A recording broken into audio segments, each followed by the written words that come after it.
खुद को कर दे बुलंद इतना, खुद को कर दे बुलंद इतना कि हर तकदीर से पहले खुदा आकर बंदे से पूछे, बोल तेरी रजा क्या है, बोल तेरी रजा क्या है. याचा मराठीत अर्थ सांगतो.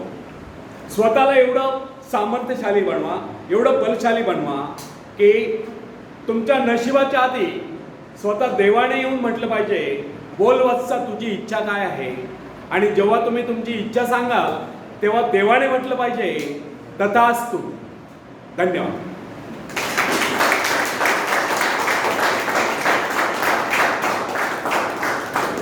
तो फ्रेंड्स, जिस समय जैन एडम्स ने कॉलेज छोड़ा था, उस समय उसके सम्मुख एक उद्देश्य था. उसके विषय में डॉक्टर ने कह दिया था कि उसका स्वास्थ्य इतना गिर गया है, वो अब अधिक समय तक जीवित नहीं रह सकती. यहां तक कि उन्होंने उसके जीवन की अवधि अधिकाधिक 6 मास की निर्धारित कर दी. जैन ने कहा, ठीक है, 6 मास है, इन 6 मास में कम से कम वह एक काम तो मैं कर ही लूं जो मैं मानवता के लिए करना चाहती. उसने आत्मविश्वास से कार्य किया. उसके अपने जीवन का उद्देश्य एक आश्रम की स्थापना का था. उसने पूर्ण विश्वास के साथ वह कार्य हाथ में लिया और जो जो अपने कार्य में आगे बढ़ती गई त्यों उसका स्वास्थ्य भी बेहतर होता गया. वह न केवल अपने उद्देश्य की स्थापना में सफल हो गई, अपितु 6 मास ही नहीं, वह कई वर्षों तक जीवित भी रही. यह उसका अपने पर पूर्ण विश्वास और परमात्मा की कृपा में अपार श्रद्धा और निष्ठा का ही परिणाम. हिप्नोटिज्म का चमत्कार देखिए. मैंने एक ऐसे व्यक्ति को भी देखा जो साधारण, उसको जब हिप्नोटाइज कर दिया गया तो उसने वह कर दिखाया जिसकी कोई कल्पना नहीं कर सकता. उसको 2 कुर्सियों पर लिटा दिया गया. एक कुर्सी पर उसके पैर, दूसरी पर उसकी गर्दन और सिर, बीच का भाग अधर में. उसने अपने ऊपर 7-8 आदमियों का भार उस अवस्था में झेली. अब आप ही बताइए कि उसमें यह अतिरिक्त बल कहां से आ गया था.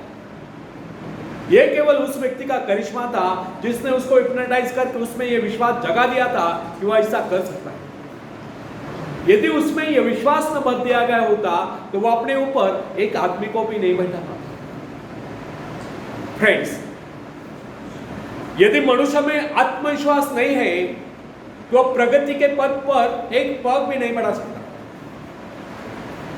मनुष्य की सफलता उसके आत्मविश्वास के आगे नहीं जा सकती. सफलता केवल आत्मविश्वास का अनुकरण करने वाली चीज है. मनुष्य के संकुचित विचार उसकी असीम शक्ति को सीमित कर देते हैं. जो जो मनुष्य में आत्मविश्वास की वृद्धि होती जाती है तो उसकी कार्य शक्ति बढ़ती जाती है. उसके इस कार्य शक्ति का माप उसके उस तार से किया जाता है जिसके माध्यम से अपने सृष्टा से जुड़ा होता है. यदि उसने अपने आत्मविश्वास का वह तार छोटा कर लिया तो उसमें शक्ति भी थोड़े समय के लिए आएगी. फ्रेंड्स, अब्राहम लिंकन के विषय में कोई किसी प्रकार का अनुमान नहीं लगा सकता था. वह दिखने में बहुत ही सामान्य सा व्यक्ति था, किंतु जो ही अमेरिका में पहले पल उत्तर दिशा से गृह युद्ध की सनसनाहट आरंभ हुई और राष्ट्रपति पद के निर्वाचन का समय निकट आता गया, अचानक लिंकन के मन में भाव उठा, क्यों न वह इस बार अपने सारे राष्ट्र का भार अपने कंधों पर. बस फिर क्या था, विचार आते ही उसने निश्चय किया, उसका आत्मविश्वास जागा और राष्ट्रपति पद के निर्वाचन के लिए प्रत्याशी बना. उसने उन लोगों से कहा जो किसी उपयुक्त व्यक्ति की तलाश कर रहे थे, आप मेरे नाम का समर्थन क्यों नहीं करते. उसने कहा कि उसके अंतःकरण में प्रेरणा हुई कि उसको देश का कार्य करना चाहिए, इसलिए वह खड़ा हो गया. उसने उस समय के राजनीतिविदों को बता दिया कि इस विपत्ति की परिस्थिति में वह देश की भागदौड़ संभालेगा, उसमें ये योग्यता है. उसने अपना आत्मविश्वास प्रकट करते हुए कहा कि इस निर्वाचन में अवश्य विजय होगा. उसका यह कहना आत्मश्लाघा नहीं समझना चाहिए, अपितु इसे उसका आत्मविश्वास ही कहना होगा. उसका यह आत्मविश्वास सत्य सिद्ध हुआ और लिंकन राष्ट्रपति पद के निर्वाचन में विजय घोषित किए गए. और दुनिया जानती है लिंकन एक सफल राष्ट्रपति हुए. फ्रेंड्स, जो व्यक्ति अपने भाग्य का निर्माता है, जो आत्मविश्वासी होता है, उसके प्रति सभी श्रद्धा और सम्मान की भावना रखते हैं. इस प्रकार के व्यक्ति की सभी सहायता करते हैं. जिसके विषय में लोगों का विश्वास हो जाता है कि वह किसी विशेष कार्य के लिए नियुक्त है। ऐसा व्यक्ति जहां भी जाता है सम्मान पाता है, सब उसकी ओर हसरत भरी नजर से देखते हैं। ऐसे लोग जिस मार्ग पर भी चल पड़ते हैं उस पर उनका मार्ग स्वयं में बनता चला जाता है। फ्रेंड्स, जॉन ऑफ आर्क के भीतर से पुकारा है कि उसे अपने देश को शत्रु की दासता से मुक्त कराना है, शत्रु की गुलामी से मुक्त कराना है, और इस शक्ति के आधार पर उसने फ्रेंच सेना का नेतृत्व किया और सफलता प्राप्त की।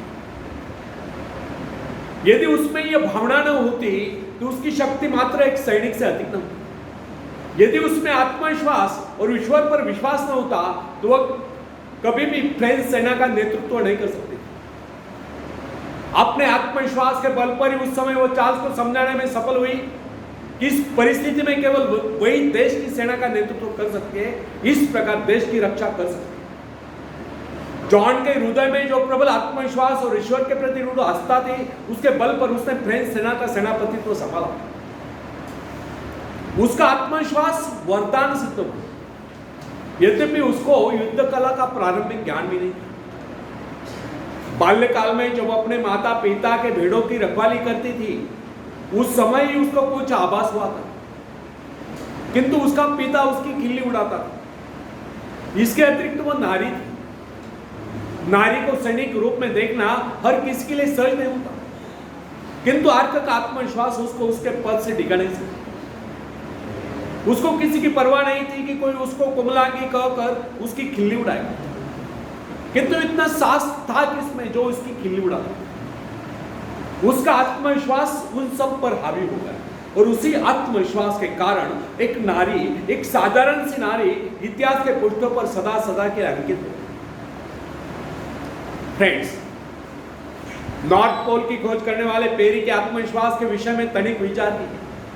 उसने इसके लिए एक बार नहीं अनेक बार प्रयत्न किए, अनेक बार उसको अपने जान के लाले पड़े, किंतु क्या इससे वह निरुत्साहित हुआ? यहां तक कि उसका जलयान खंड खंड हो गया। अनेक बाधाएं सामने, उसके संगे साथी उसको बीच मझधार में छोड़कर चले गए, किंतु वो अपने आत्मविश्वास के आधार पर अपने उद्देश्य की सिद्धि के लिए आगे बढ़ता ही गया।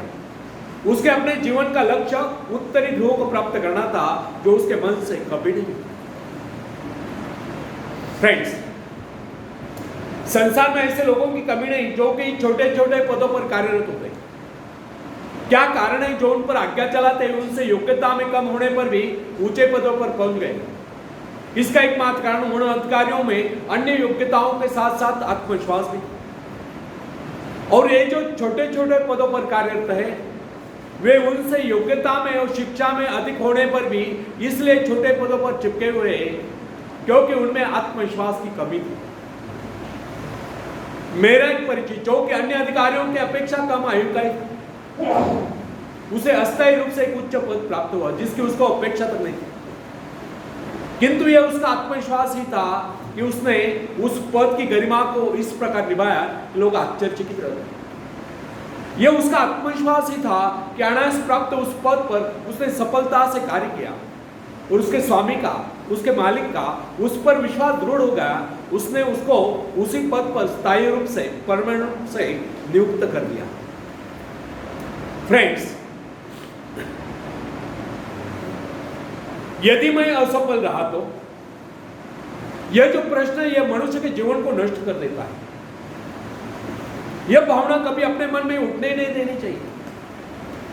असफल रहा तो क्या हुआ, फिर कभी सफलता मिल जाएगी।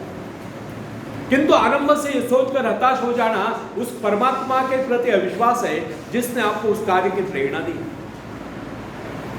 जब मनुष्य अपने आत्मविश्वास पर संदेह करने लगता है तो निश्चय जानिए, यदि वह सफल भी होता हो तो भी सफल नहीं होगा, और यदि उसमें आत्मविश्वास है तो फिर वह कभी असफल हो ही नहीं सकता।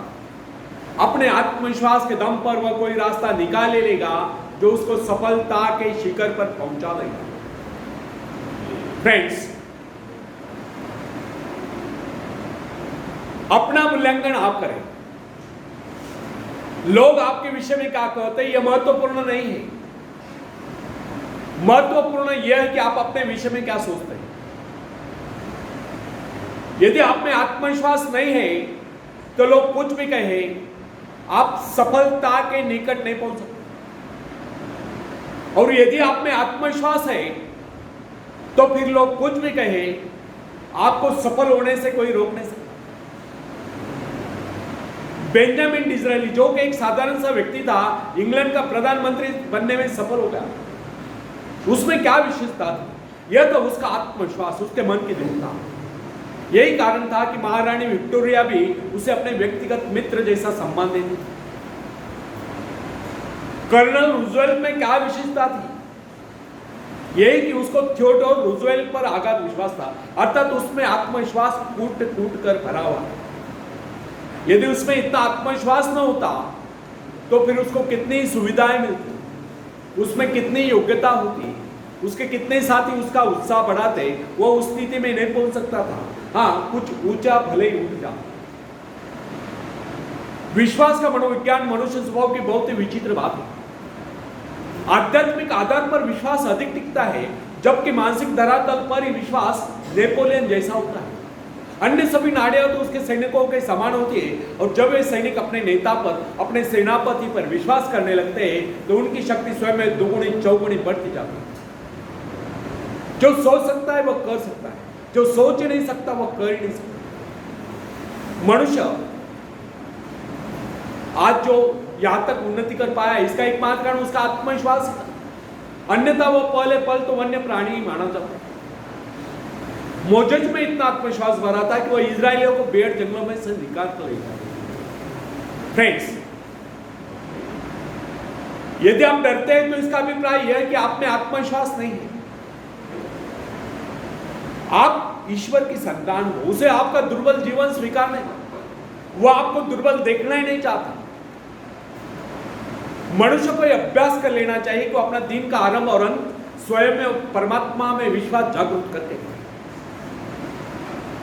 यदि आप में पूर्ण आत्मविश्वास है तो इसके विपरीत विचार आपको पथभ्रष्ट कर ही नहीं सकते। जब मनुष्य स्वयं को प्रभु का अंश स्वीकार कर लेता है तो फिर उसको किसी बात का भय या चिंता नहीं रहती, उसका आत्मविश्वास जाग उठता है।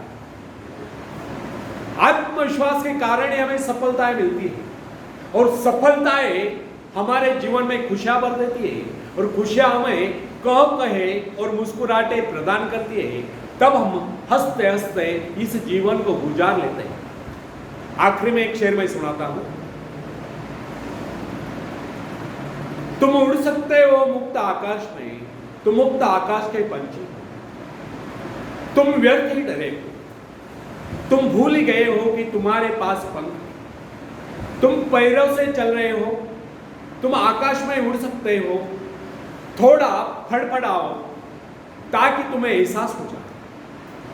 ध्यान सिर्फ भरोसा पैदा करने के लिए है। तुमने कुछ खोया नहीं, तुम सिर्फ भूले हो कि अपने पास पंख है, अपने पास पंख है। धन्यवाद।